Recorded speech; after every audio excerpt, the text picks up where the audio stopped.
Hi, I'm Sean McVeigh with Sean's Outdoor Adventures, and in this video I want to give you a few tips for doing it yourself deer mounting. This is my first successful do-it-yourself deer mount, and I learned a lot along the way, and I want to give you some ideas to help you be somewhat successful if you want to try it yourself.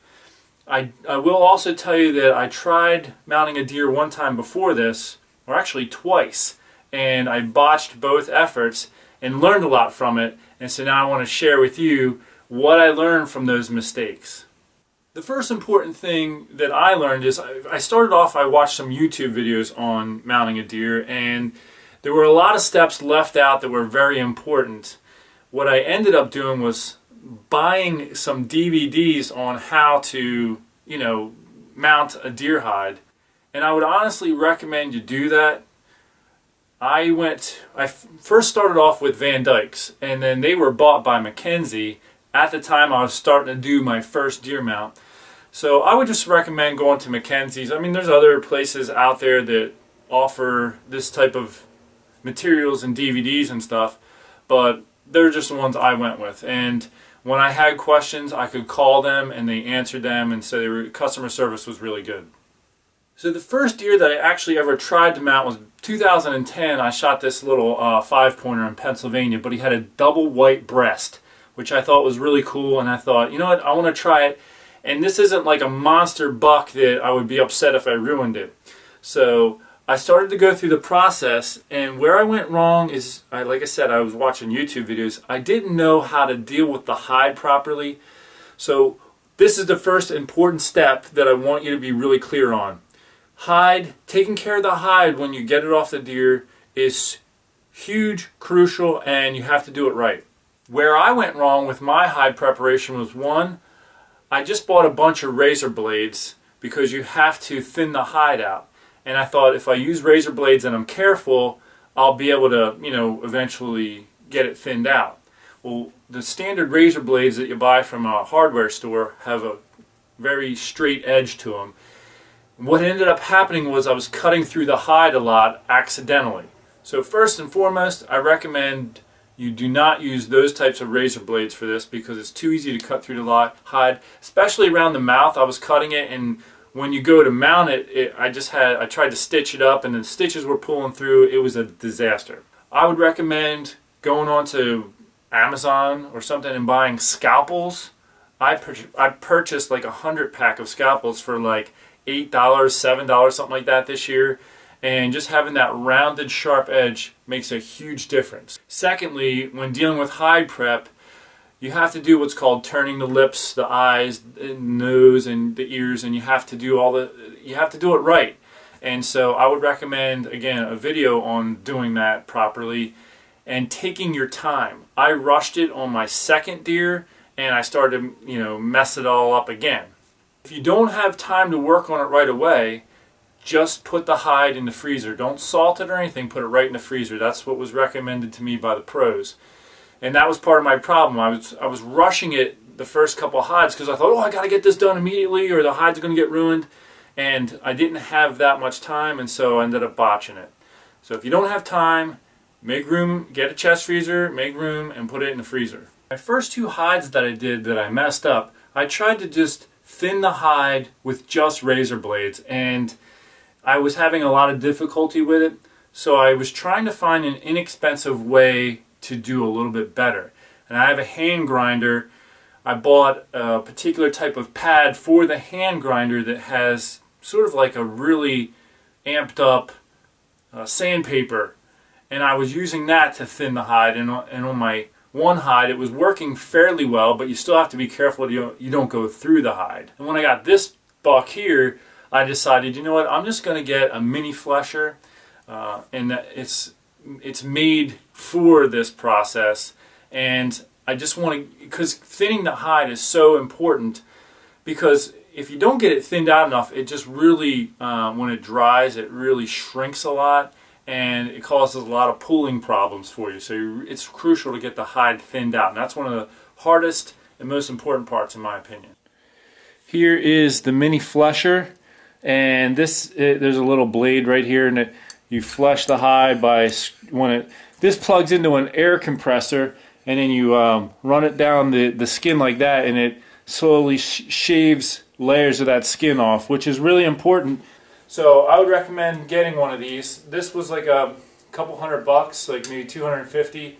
It runs off an air compressor, and one of the drawbacks I had is I only have one of those little 6-gallon pancake air compressors, and you really need something a lot bigger than that, because in order to really power the thing and keep it going, you need a much larger size tank than 6 gallons. When you have something that small, you're constantly having to stop, wait for it to fill back up and things like that, and it really drags out the process.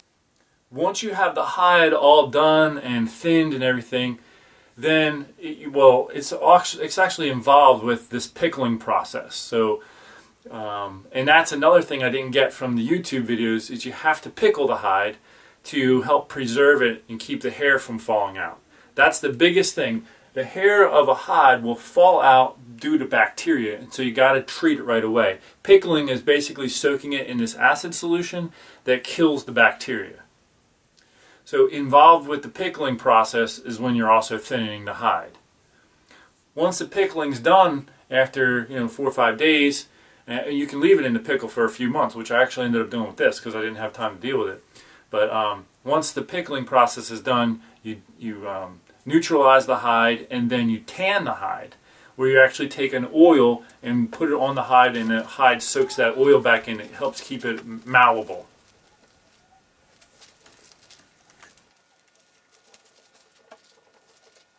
The next thing you'll do in the process is get your mannequin and prep it. You're going to have to take a screwdriver, and on an angle along the mouth here, you cut a slot in by pushing the screwdriver in.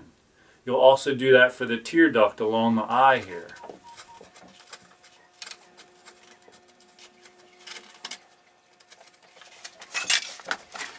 You'll also get it like a Dremel. I had to go out and buy one for this, and you'll work the nose in a little deeper.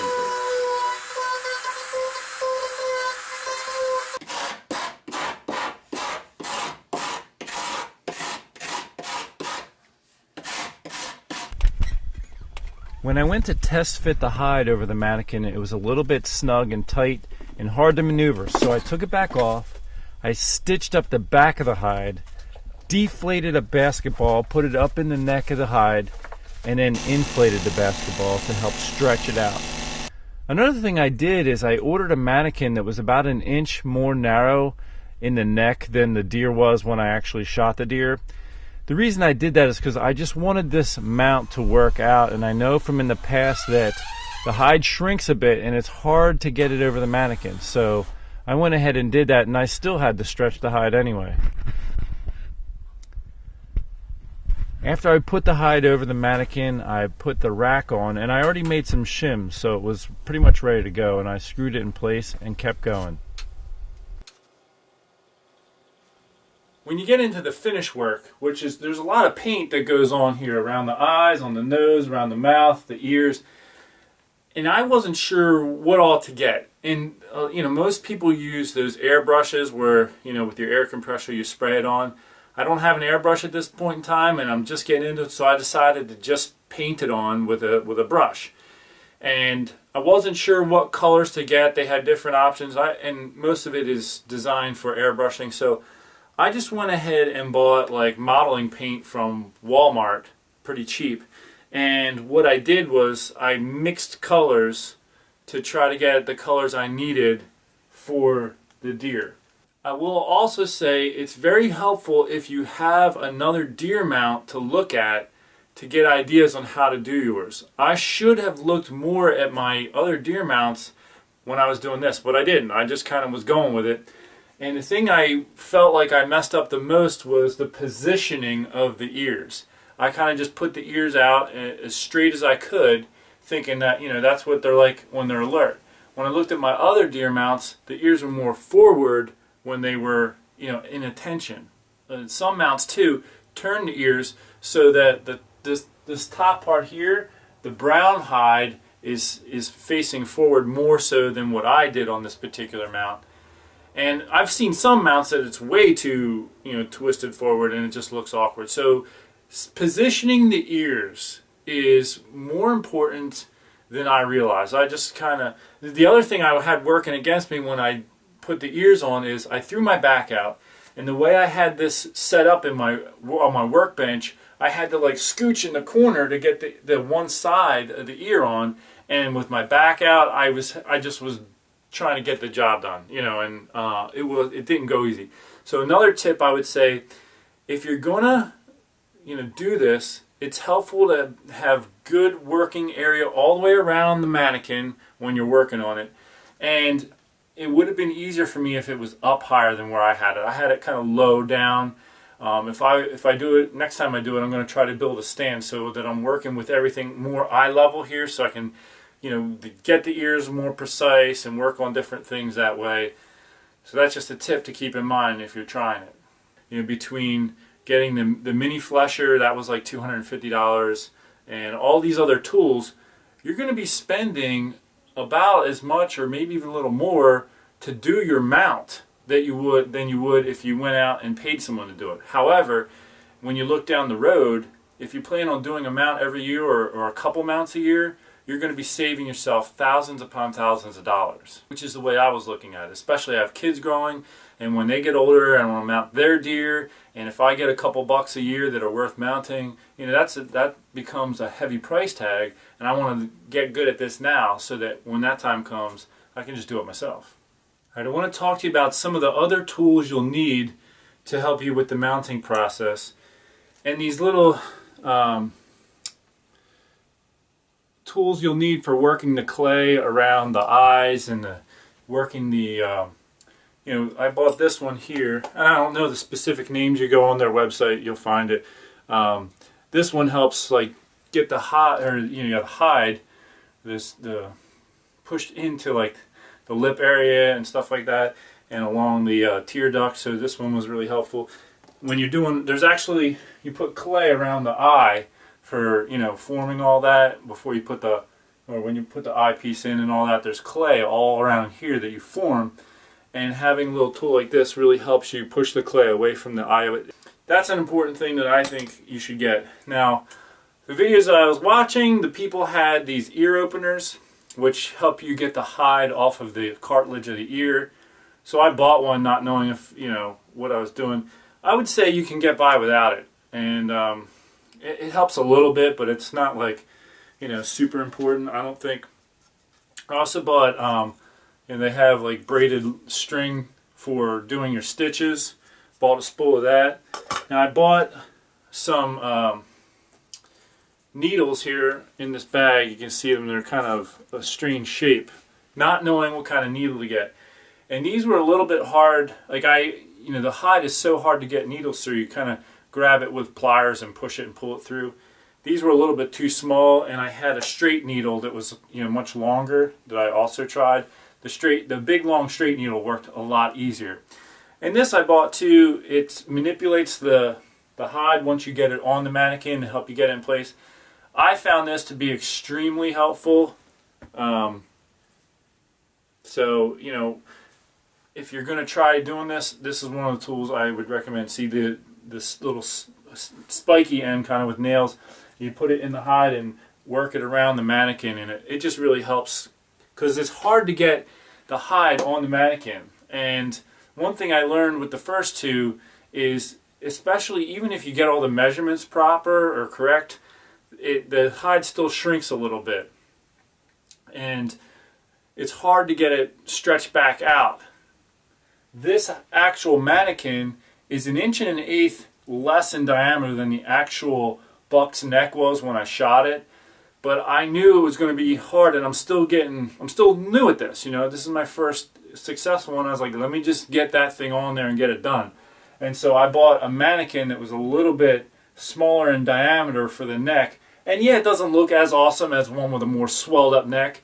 But you know, I'm just trying to get into it and learn how to do it. So I gave myself a little space there. So when you're doing your first one, if you're getting into it, you may want to consider, you know, getting a slightly smaller neck to help you get through the process for your first one or two. But if you want to still try to match the initial, diameter of the neck. Just be prepared to really do a lot of work to stretch it out. So in the mounting process, you're going to shim the rack, to get it perfectly on there and in line with the mannequin. And you're going to put like some modeling clay and stuff around the rack itself. You also use modeling clay to get the ears positioned and everything. And I bought a kit for doing this deer. My personal opinion is that the kits don't provide enough material, especially if you're new at it. You might need a little extra in case you mess some of it up. So I would just next time I would buy modeling clay by itself rather than just buy a whole kit. Like if you go on Mackenzie's, they sell the kit. I would go on the kit, write down everything that's in there, and then maybe buy those materials separately. Now with the modeling clay, you're going to get more clay than you need for one mount, but I would rather do that and have enough than fall short. I wish I had a little more around the antler rack base here. I didn't get to really mold that exactly the way I wanted it to. And I found out afterwards some people will use like Bondo, which you use for cars, and they'll mix up some Bondo and use that around the base plate. You can do that too. You'll get with the kit, you'll get the mannequin, the eyes, and some of the string that you need for stitching it up, and a needle. You'll get everything you need for the mannequin itself. You won't get the extra tools that I talked about. And you can go with the kit for your first one. The next time I do one, I'm going to buy each material separately so I make sure I have enough. One other thing to keep in mind when you're doing your first mount or you're doing your own mount is that the hide takes a couple weeks to dry, and as it's drying it pulls and constricts and everything. So you actually have to check on the mount every single day. Now I checked on it the first like 1 or 2 days, not knowing I needed to do it for a couple weeks. And so when I came back, there was a stitch in the back here. So you have a V shape or T shape, depending on how you do the cut, for along the antlers behind the ears here. And then it goes down the center of the back after that. So it goes like this. So you're going to stitch down the one side, and then you can start to stitch here and go all the way down. Well, where this stitch ends, and I tied it off, my knot broke, or something broke there, and so the hide pulled away. And if I would have caught that, right away, I would have just stitched it back up. But it was like I went down like a week or two later, and I'm saying down, it was in my basement, and it had pulled away, so there was a little gap there. Now, the hair's long enough I could brush it over, and people wouldn't know it if I didn't say that. But still, it's just I'm pointing it out to you. It's something to keep in mind. It's going to continue to pull and shrink over time. So what a lot of taxidermists do, like I've had these bear capes done, I've had some deer done, and when you show up, you'll sometimes see deer heads in the mounting process. And what a lot of taxidermists do is they take pins and they pin all along around the nose here, all along the mouth, and around the eyes, and down the back here where the stitch is. They put pins along both sides, and that helps keep the hide from pulling away in those areas. And the eyes were I didn't expect the eyes to want to pull back as much as they did. So if you're checking on it every day, you can just gently push that back into place there, and it helps a lot. So my point is, make sure you're checking on your mount every day for a couple weeks. And right in here, right inside the front shoulders here, this wants to pull away. So what you actually do is you take a strip of cardboard and you put pins all the way down that seam right there, and that just holds it up into the glue so that it doesn't like pocket out or create a big air bubble in there while it's in the drying process. I would recommend getting some DVDs, just buying them. You'll want hide prep, prepping and tanning the hide. So that's going to involve turning the nostrils and all that stuff. You're going to want the mounting one, and then another one on finish work, which is going to cover how you do all your painting and doing all the work around the eyes and stuff like that. So those are the three that I would personally suggest. And the people at Mackenzie's, I've enjoyed their products. I also bought some from Van Dyke's, and I just felt like the Mackenzie ones were a little bit better done. I'm thinking of doing a separate review video on the mounting kit itself, just to give a little bit of a feedback on that specific thing. But this video is more geared toward tips for actually doing the mounting. So look for that video if you want a little more feedback on the whole kit and what's involved with that. That's it. I hope you enjoyed and appreciated this video, and just keep in mind it's going to be an investment up front. I probably spent close to $500 or $600 to do this mount, you know, with all the different things you need.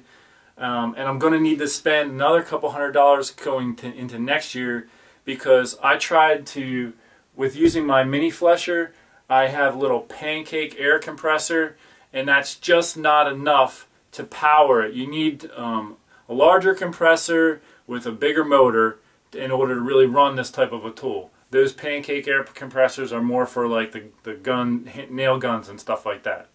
So if you want to calculate that in, you could say, you know, I'm going to be up in the ballpark of $700 or $800 for the materials that I bought to do deer mounting. But over time, I'm going to be spending more like $100 to $125 to do a mount, because that's all that I'm going to need for buying the mannequin and the eyes and the earpieces and stuff like that. It's only going to cost me a little over $100, whereas a taxidermist right now is going to charge me in the ballpark of $500 for a deer mount. So there you have it. I hope that gives you some ideas. If you want to get into doing it, it's a little bit of an investment. You got to kind of commit to it a little bit. You can get away with doing it on just buying the kit and working your way through without buying all the extra tools. It'll just be a little tougher to do certain things. So keep all that in mind. I hope it helps you make a decision if you want to give it a try or not. Until next time, take care and God bless.